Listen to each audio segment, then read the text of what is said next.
لماذا أقصي الفريق الوطني الجزائري؟ الحقيقة التي يتفق عليها الجميع: اللاعبون قدموا ما عليهم في الروح الجماعية، في النزعة الهجومية، في الرزانة وضبط النفس، وفي الشراسة والاندفاع لدرجة الإقناع والاستمتاع. الخلل في المدرب ومعه مساعديه الذي لم يحسن اختيار اللاعب المناسب في المنصب المناسب وفي الوقت المناسب في أول امتحان صعب أمام الكونغو الديمقراطية، الذي أنهك اللاعبين والأنصار من أجل هدف منقذ من جهة ومهلك من جهة أخرى سجله لاعب صاعد وواعد دائما يدخله المدرب في أوقات متأخرة جدا من أجل حلول ترقيعية بعد استنزاف بدني واضح ظهرت نتائجه مباشرة في المقابلة الموالية. انهيار بدني كلي من البداية إلى آخر اللقاء، والنتيجة خروج وإقصاء. لو كان بالضربات ترجيحية أمام الكونغو الديمقراطية بعد تعادل بدون أهداف لكان أفضل وأهون للجميع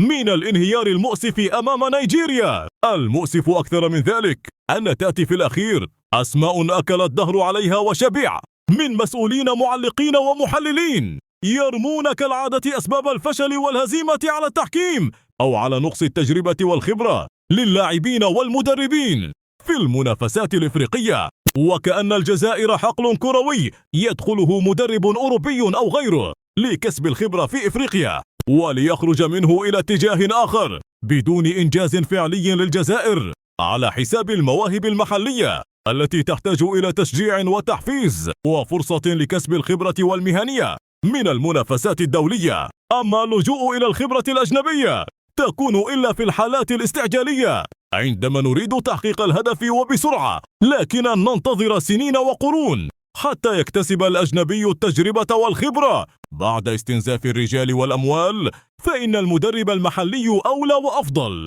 بل قد يكون الأحسن في النتائج ولو بدون إنجازات. ويبقى الجمهور الجزائري إلا من رحم ربي يرقص ويستمتع بأغنية المهم المشاركة ويقتنع خطأ بما يعزفه الآخرون بأن التأهل إلى الدور ثمن النهائي إنجاز، وإلى الدور ربع النهائي إنجاز، وإلى الدور نصف النهائي إنجاز، في حين أن الكبار لا يعترفون إلا بالألقاب، وأي شيء غير ذلك يعتبر خارج مجال الإنجازات مهما كانت المشاركة في المنافسات محلية قارية أو عالمية. وعلى ذكر هؤلاء الكبار، تحية وتقدير للمدرب الجزائري جمال بلماضي الذي ذهب من قبل إلى القاهرة إلا من أجل العودة منها باللقب، فكان له ذلك بجدارة واستحقاق. هذه وغيرها هي الإنجازات الحقيقية التي نبقى ننقلها كمرجعية للأجيال القادمة، عوض أن نبقى نزمر ونرقص لعشرات السنين على بقايا فوز عقيم أمام منتخب أوروبي أو على مجرد تأهل إلى منافسة عالمية أقصى ما حلمنا فيها التأهل إلى الدور الثاني، أكأننا غير معنيين بالدور النهائي، وكأن الكأس لهم وليس لنا. من هم ومن نحن؟ الجواب على هذا السؤال قبل معرفة.